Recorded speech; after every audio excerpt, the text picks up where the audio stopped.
Phone ਨਾਲ ਆ ਗਿਆ।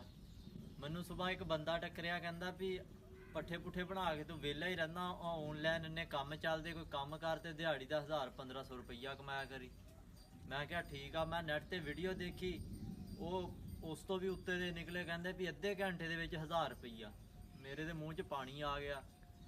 ਮੈਂ ਆਖੇ ਆ WhatsApp ਤੇ ਰਾਬਤਾ ਕਰੋ ਤੇ ਤੁਹਾਨੂੰ ਹੁਣੀ ਐਡ ਕਰ ਲੈਂਦੇ। ਮੈਂ ਰਾਬਤਾ ਕੀਤਾ ਤੇ ਮੈਂ ਕਿਹਾ ਵੀ ਐਡ ਕਿੱਦਾਂ ਹੋਣਾ। ਆਖੇ 1000 ਰੁਪਈਆ ਪਹਿਲੇ ਸਾਨੂੰ 1500 ਰੁਪਏ ਖਿਲਾਉਣਾ ਪੈਣਾ ਤੇ ਫਿਰ ਤੁਹਾਨੂੰ ਅਸੀਂ ਐਡ ਕਰ ਲਵਾਂਗੇ। ਮੈਂ 1500 ਰੁਪਈਆ ਅੱਲਾ ਦਾ ਨਾਮ ਲੈ ਕੇ ਘਲਾਤਾ। ਮੈਂ ਕਿਹਾ ਵੀ ਐਡ ਕਰੋ ਹੁਣ।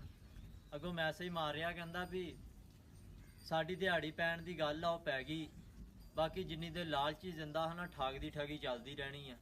ਆਖੇ ਬਾਏ ਬਾਏ ਤੇ ਟਾਟਾ।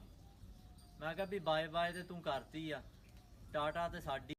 ਅੱਛਾ, ਅੱਗੇ ਆ ਬੰਦਿਆਂ ਦੀ ਗਵਾਹੀ 'ਚ ਇੰਨੀ ਪਾਵਰ ਹੁੰਦੀ ਸੀ, ਇੱਕ ਪਾਸੇ ਦੋ ਔਰਤਾਂ ਗਵਾਹੀ ਦੇਣ, ਇੱਕ ਪਾਸੇ ਇੱਕ ਬੰਦਾ, ਉਹ ਬੰਦੇ ਦੀ ਗਵਾਹੀ ਮੰਨਦੇ ਸੀ ਵੀ ਬੰਦੇ ਨੇ ਬੰਦੇ ਵਾਲੀ ਗੱਲ ਕਰਨੀ ਆ। ਹੁਣ ਮੈਂ ਹਿਸਾਬ ਲਾਇਆ, ਬੰਦੇ ਵੀ ਘਰਾਂ 'ਚ ਜਨਾਨੀਆਂ 'ਚ ਬੈਠ ਬੈਠ ਕੇ ਉਹ ਵੀ ਅੱਧੇ ਕੁ ਜਨਾਨੇ ਬਣ ਗਏ। ਲਿਆਓ ਬੰਦੇ ਅੱਜ ਬੰਦੇ ਵਾਲੀਆਂ ਗੱਲਾਂ ਹੀ ਨਹੀਂ ਰਹੀਆਂ। ਅਤੇ ਦੋ ਨਿਆਣੇ ਆਪਸ ਦੇ ਵਿੱਚ ਲੜਦੇ ਪਏ ਤੇ ਉਹਨਾਂ ਦੀਆਂ ਮਾਈਆਂ ਲੜੀ ਜਾਣ, ਆਖੇ ਇਹਨੇ ਮੇਰੇ ਮੁੰਡੇ ਨੂੰ ਕਾਹਤੋਂ ਮਾਰਿਆ, ਉਹ ਕਹਿੰਦੀ ਵੀ ਮੇਰੇ ਮੁੰਡੇ ਨੂੰ ਕਾਹਤੋਂ ਮਾਰਿਆ। ਉਹ ਚੰਗੀ ਭਲੀ ਉੱਤੇ ਲੜਾਈ ਪਈ, ਉੱਧਰੋਂ ਬੰਦਾ ਆ ਗਿਆ। ਮੈਂ ਕਿਹਾ ਵੀ ਚਲੋ ਆਇਆ ਕੋਈ, ਹੁਣ ਲੜਾਈ ਘਟੂਗੀ। ਮੈਨੂੰ ਹੁਣ ਕੀ ਪਤਾ ਸੀ ਉਹ ਵੀ ਜਨਾਨੀਆਂ 'ਚ ਬਹਿੰਦਾ ਰਿਹਾ। ਉਹ ਆ ਗਿਆ, ਆਖੇ ਕੀ ਹੋਇਆ, ਆਖੇ ਇਹਨੇ ਸਾਡੇ। ਅੱਛਾ, ਅੱਗੇ ਆ ਬੰਦਿਆਂ ਦੀ ਗਵਾਹੀ 'ਚ ਇੰਨੀ ਪਾਵਰ ਹੁੰਦੀ ਸੀ, ਇੱਕ ਪਾਸੇ ਦੋ ਔਰਤਾਂ ਗਵਾਹੀ ਦੇਣ, ਇੱਕ ਪਾਸੇ ਇੱਕ ਬੰਦਾ, ਉਹ ਬੰਦੇ ਦੀ ਗਵਾਹੀ ਮੰਨਦੇ ਸੀ ਵੀ ਬੰਦੇ ਨੇ ਬੰਦੇ ਵਾਲੀ ਗੱਲ ਕਰਨੀ ਆ। ਹੁਣ ਮੈਂ ਹਿਸਾਬ ਲਾਇਆ, ਬੰਦੇ ਵੀ ਘਰਾਂ 'ਚ ਜਨਾਨੀਆਂ 'ਚ ਬੈਠ ਬੈਠ ਕੇ ਉਹ ਵੀ ਅੱਧੇ ਕੁ ਜਨਾਨੇ ਬਣ ਗਏ। ਲਿਆਓ ਬੰਦੇ ਅੱਜ ਬੰਦੇ ਵਾਲੀਆਂ ਗੱਲਾਂ ਹੀ ਨਹੀਂ ਰਹੀਆਂ। ਅਤੇ ਦੋ ਨਿਆਣੇ ਆਪਸ ਦੇ ਵਿੱਚ ਲੜਦੇ ਪਏ ਤੇ ਉਹਨਾਂ ਦੀਆਂ ਮਾਈਆਂ ਲੜੀ ਜਾਣ, ਆਖੇ ਇਹਨੇ ਮੇਰੇ ਮੁੰਡੇ ਨੂੰ ਕਾਹਤੋਂ ਮਾਰਿਆ, ਉਹ ਕਹਿੰਦੀ ਵੀ ਮੇਰੇ ਮੁੰਡੇ ਨੂੰ ਕਾਹਤੋਂ ਮਾਰਿਆ। ਉਹ ਚੰਗੀ ਭਲੀ ਉੱਤੇ ਲੜਾਈ ਪਈ, ਉੱਧਰੋਂ ਬੰਦਾ ਆ ਗਿਆ। ਮੈਂ ਕਿਹਾ ਵੀ ਚਲੋ ਆਇਆ ਕੋਈ, ਹੁਣ ਲੜਾਈ ਘਟੂਗੀ।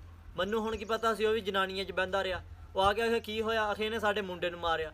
ਉਹ ਕਹਿੰਦਾ ਵੀ ਇਹ ਕੌਣ ਹੁੰਦਾ ਸਾਡੇ ਮੁੰਡੇ ਨੂੰ ਮਾਰਨੇ ਵਾਲਾ। ਮੈਂ ਲਾ ਕਰ ਲਓ ਵੀ ਤੂੰ ਕੋਈ ਬੰਦਾ ਆ ਕੇ ਕੋਈ ਬੰਦੇ ਵਾਲੀ ਗੱਲ ਕਰ, ਵੀ ਨਿਆਣਿਆਂ ਤੋਂ ਕਾਹਤੋਂ ਲੜਨਾ ਵਾਲਾ। 10 ਮਿੰਟ ਨਹੀਂ ਲੰਘੇ ਉਹ ਨਿਆਣੇ ਆਪਸ 'ਚ ਮੁੜ ਕੇ ਉੱਥੇ ਗੁੱਲੀ ਡੰਡਾ ਖੇਲਣ। ਮੈਂ ਲਾ ਤੁਸੀਂ ਬੱਟੀ ਫਿਰੋ ਮੂੰਹ ਵੀ ਅੱਗੇ ਚਲੋ ਇੱਕ ਘਰੇ ਸਾਲਣ ਨਹੀਂ ਪੱਕਦਾ ਸੀ, ਉਹ ਨਾਲ ਦੇ ਫੜ ਲਿਆਂਦਾ ਸੀ ਕੋਲੀ ਤੇ ਹੁਣ ਖਾਈ ਆ ਧਨੀਆ ਕੁੱਟ। ਸਾਡੇ ਪਿੰਡ ਇੱਕ ਤੇ ਬੰਦਾ ਤੇ ਉਹ ਕੁਰਬਾਨੀ ਵਾਸਤੇ 2 ਬੱਕਰੇ ਲੈ ਕੇ ਆਇਆ। ਉਹ ਮਾਰ ਸ਼ਿੰਗਾਰ ਸ਼ਿੰਗੂਰ ਕੇ ਬੂਹੇ ਦੇ ਬਾਹਰ ਬੰਨੇ, ਉਹ ਮਾੜਾ ਜਿਹਾ ਅੱਗੇ ਪਿੱਛੇ ਹੋਇਆ, ਲੈ ਬੱਕਰੇ ਮਾਰਕੀਟ 'ਚੋਂ ਗਾਇਬ ਹੋ ਗਏ।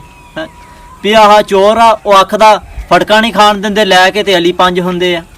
ਵੀ ਪਤਾ ਨਹੀਂ ਮੌਤ ਭੁੱਲੀ ਆ ਜਾਂ ਮਰਨਾ ਨਹੀਂ ਯਾਦ ਹੈਗਾ, ਜਾਂ ਪਤਾ ਨਹੀਂ ਵੀ ਕਿਆਮਤ ਤੱਕ ਦਾ